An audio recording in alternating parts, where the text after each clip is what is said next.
different type of engineering courses. அதில் இன்னைக்கு நம்ம பார்க்க போகிறது டெக்ஸ்டைல்ஸ் இன்ஜினியரிங்.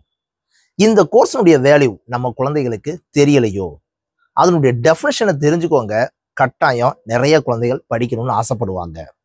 ஆனால் அதை விட ரொம்ப முக்கியமானது, இன்ஜினியரிங் படிக்கணும்னு ஆசைப்படுறீங்களே, the principles of engineering. Engineering படிக்கிறதா இருந்துச்சுன்னா நம்ம என்னென்னலாம் லேர்ன் பண்ணணும், எதுக்காக இன்ஜினியரிங் படிக்கணும், அதை பற்றின டீட்டெயில்ஸும் இந்த வீடியோவில் சொல்ல போகிறேன். அதை விட ரொம்ப முக்கியம், டெக்ஸ்டைல்ஸ் இன்ஜினியரிங் தமிழ்நாட்டில் இருக்கக்கூடிய பெஸ்ட் காலேஜஸ் என்னென்னது அப்படின்னு ஃபுல் டீட்டெயில்ஸ் இந்த வீடியோவில் நான் என்ன செய்ய போகிறேன், சொல்ல போகிறேன். எப்பவும் சொல்கிறதான், தயவு செய்து ஸ்கிப் பண்ணாமல் பாருங்கள். நிறைய இன்ஃபர்மேஷன் கேதர் பண்ணிங்கன்னா உங்கள் ஃப்ரெண்ட்ஸ் எல்லாத்துக்குமே ஷேர் பண்ணுங்கள். அதை விட ரொம்ப முக்கியமானது, சப்ஸ்கிரைப் பண்ணிவிட்டு வீடியோவை பாருங்கள். வாங்க வீடியோக்குள்ளே போகலாம். நவ் ஃபர்ஸ்ட் நம்ம பார்க்க போகிறது பிரின்சிபல் ஆஃப் இன்ஜினியரிங். இன்ஜினியரிங்க்குன்னு ஒரு பிரின்சிபல் இருக்குப்பா.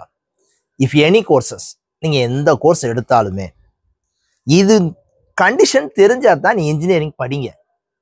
இந்த கண்டிஷன் இல்லாமல் இன்ஜினியரிங் படிக்காதீங்க. ஏன்னா நான் எல்லாரும் இன்ஜினியரிங் படிக்காங்கன்னு சொல்லிட்டு நானும் இன்ஜினியரிங் என்ன செய்யக்கூடாது, படிக்கக்கூடாது. ஃபர்ஸ்ட் எடுத்தோன்னே அப்ளையிங் சயின்ஸ் அண்ட் மேக்ஸ். சயின்ஸையும் மேக்ஸையும் அப்ளை பண்ணுறதுக்கான நாலேஜ் கட்டாயம் உங்களுக்கு இருக்கணும். எனக்கு சயின்ஸும் வராது மேக்ஸும் வராதுன்னா தயவு செய்து இன்ஜினியரிங் சூஸ் பண்ணாதீங்க. ஓகேவா? Second one, problem solving. Problem சால்விங்னா என்னது சார்? இப்போ இங்கே சொசைட்டியில் நிறைய ப்ராப்ளம்ஸ் என்ன செய்யுதுன்னு கேட்டால் டெக்னிக்கலாக இருக்குது. அந்த டெக்னிக்கலாக வரக்கூடிய எல்லா ப்ராப்ளத்தையும் சால்வ் பண்ணக்கூடிய கிரியேட்டிவ் நாலேஜ் யாருக்கு இருக்கணும்னு கேட்டிங்கன்னா உங்களுக்கு இருக்கணும். அதை நெக்ஸ்ட் பாயிண்டாகவும் கொடுத்துருந்துருப்பாங்க. டிசைன் பண்ண தெரியணும். Testing and evaluation. Design, testing and evaluation. நான் ஒரு புது ப்ராடக்ட் என்ன செய்ய போகிறேன்னா உருவாக்க போகிறேன். அதுக்கு எனக்கு டிசைன் பண்ண தெரியணும், அதை டெஸ்ட் பண்ண தெரியணும், அதில் இருக்கக்கூடிய மிஸ்டேக்கை எவாலுவேஷன் பண்ண தெரியணும். இவ்வளவும் தெரிஞ்சுச்சுன்னா தான் இன்ஜினியரிங் என்ன செய்யணும்னா சூஸ் பண்ணணும். ஸோ எனக்கு டிசைனே வராது அப்படின்னா நான் ஒரு கிரியேட்டிவாக innovation and creativity, innovation and creativity இல்லாமல் டிசைனிங் பண்ண தெரியாமல் டெஸ்டிங் அண்ட் எவாலுவேஷன் பண்ண முடியாமல் சயின்ஸ் அண்ட் மேக்ஸ் மூலமாக ப்ராப்ளம் சால்விங் மெத்தட்ஸ் தெரியாமல் இன்ஜினியரிங் படிக்க முடியுமா? இஃப் எனி கோர்சஸ், நீங்கள் எந்த கோர்ஸ் எடுத்தாலும் ஷுவராக என்ன செய்ய முடியாது, படிக்க முடியாது. அப்புறம் நம்ம என்ன இன்ஜினியரிங் சூஸ் பண்ணுறதா இருந்துச்சுன்னா நமக்கு இந்த எபிலிட்டி எல்லாம் இருக்கணும். Applying science and maths, problem solving, design, testing and evaluation, innovation and creativity. ஏன்னா நிறைய பேரண்ட்ஸ் நம்ம பிள்ளைக்கு இதெல்லாம் தெரியுமா அப்படின்னு தெரியாமலே ஃபோர்ஸ் பண்ணி அனுப்பிடுறாங்க. என் பிள்ளைக்கு இந்த நாலேஜ் இருக்கு, இல்லை ஸ்டூடெண்ட்டு நமக்கு இந்த நாலேஜ் இருக்கு அப்படின்னு தெரிஞ்சிச்சுன்னா மட்டுமே இன்ஜினியரிங் சூஸ் பண்ணுங்க. ஓகேவா? செகண்ட், டெக்ஸ்டைல்ஸ் இன்ஜினியரிங்னா என்னது sir? Textiles engineering material science. டெக்ஸ்டைல்ஸ்னா நம்ம தமிழ்ல என்னப்பா சொல்லுவோம்? ஜவுளி கடை. டெக்ஸ்டைல்னாலே ஜவுளி தான். சரி, டெக்ஸ்டைல்ஸ்னா ஜவுளின்னு தெரியுதுல்ல சார், துணிமணி சம்பந்தமா படிக்கிறதுக்கு பேர் தான்ப்பா டெக்ஸ்டைல்ஸ் இன்ஜினியரிங். அதுல என்ன சார் படிக்கிறதுக்கு இருக்கு? ஆமாப்பா, அதை டெக்னிக்கலா நீங்க படிப்பீங்க. டெக்னிக்கலானா மெட்டீரியல் சயின்ஸ், ஃபைபர்ஸ், இலைகள், நூல் இலைகள் அப்படிம்பாங்க, யான்ஸ் நூல்கள், ஃபேப்ரிக்ஸ் துணிகள், இது எல்லாத்தையுமே physical, chemical and mechanical properties மூலமா நீங்க ஷர்ட் வாங்குறீங்க, போடுறீங்க. இந்த ஷர்ட்டுக்கு ஸ்டிச்சிங் பண்றதுக்கு ஒரு மிஷின் இருக்கு, இந்த ஷர்ட்டுக்கு ஒரு டிசைனிங் கொடுக்கறதுக்கு ஒரு மிஷின் இருக்கு, இந்த ஷர்ட்டுக்கு ஒரு கலர் கொடுக்கறதுக்கு ஒரு மிஷின் இருக்கு. அதைத்தான் என்ன சொல்லுவான்னு கேட்டா மெட்டீரியல் சயின்ஸ். மெட்டீரியல்ஸ் வச்சே நீங்க என்ன செய்றீங்கன்னா படிக்கிறது தான். அப்படின்னா என்ன, இந்த கிளாத் எல்லாம் ரெடி பண்றதுக்கான மிஷின்ஸை பத்தி படிக்கிறதுக்கு பேர் தான் என்னதுன்னா மெட்டீரியல் சயின்ஸ். Manufacturing process. இதை மேனுஃபேக்சரிங் பண்றதுக்கு ஒரு ப்ராசஸ் இருக்கு. என்ன சார் ப்ராசஸ்? டிசைன் பண்ணுவாங்க. சும்மா நம்ம ஷர்ட் எல்லாம் போனோடனே ஒரு ஷர்ட் சூஸ் பண்ணிடவே மாட்டோம்.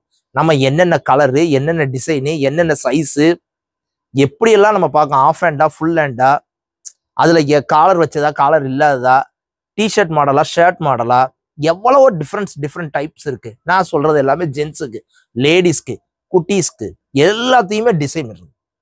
அண்டு ஆப்டிமைஸ், இதுக்கு ஸ்பின்னிங், வீவிங், டையிங், கலர் கொடுக்கறது தான் என்ன சொல்லுவாங்கன்னா டையிங். ஸோ ஒவ்வொன்றுக்கும் ஒவ்வொரு மெத்தடாலஜி இருக்கு. அதை எல்லாத்தையுமே ப்ரிப்பேர் பண்றது தான் என்னதுன்னு கேட்டா மேனுஃபேக்சரிங் ப்ராசஸ். டெக்ஸ்டைல்ஸ் இன்ஜினியரிங்ல அந்த மேனுஃபேக்சரிங் எப்படி பண்றாங்க, அதை எப்படி உற்பத்தி பண்றாங்க அப்படின்னு படிப்போம். அப்படி என்ன மெட்டீரியல் சயின்ஸ்னா என்னன்னு தெரிஞ்சு போச்சு, மேனுஃபேக்சரிங் ப்ராசஸ்னா தெரிஞ்சிச்சு. எல்லாம் ரெடி பண்ணியாச்சுப்பா. R&D, ரிசர்ச் அண்ட் டெவலப்மெண்ட், அதுல என்னது நடந்துகிட்டே இருக்கும், ரிசர்ச் நடந்துகிட்டே இருக்கும். த ட்ரெண்டிங் மாறிக்கிட்டே இருக்கு. 1950 ஒரு மாடல், 1970 ஒரு மாடல், 1990 மாடல், 2000 மாடல். அந்த மாடல் சேஞ்சஸ் எல்லாத்தையும் பத்தி ரிசர்ச் நடந்துகிட்டே இருக்கும். அது டெக்னிக்கலாவும் நடந்துகிட்டு இருக்கும், டிசைனிங்லையும் என்ன செஞ்சுட்டே இருக்கும், நடந்துகிட்டே இருக்கும். அப்புறம் என்ன, அது ரிலேட்டடா படிக்கிறது தான், அதான் ரிசர்ச் அண்ட் டெவலப்மெண்ட்.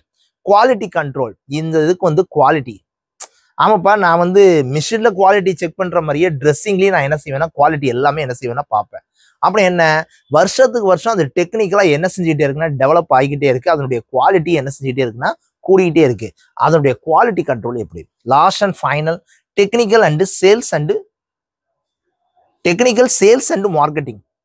இந்த ட்ரெஸ்ஸிங்கை மார்க்கெட்டிங் பண்றது ஆன்லைன்ல வந்து டெக்னிக்கலா மார்க்கெட்டிங் பண்றதுக்குமே ஒரு கோர்ஸ்ல என்ன செய்வாங்க கேட்டா சொல்லி தருவாங்க. டெக்ஸ்டைல்ஸ் இன்ஜினியரிங்ல கம்ப்ளீட்டா இது மேற்கொண்டு. சார் என்ன சார் இன்ஜினியரிங்ல இதெல்லாமா சார் சொல்லி தருவாங்க?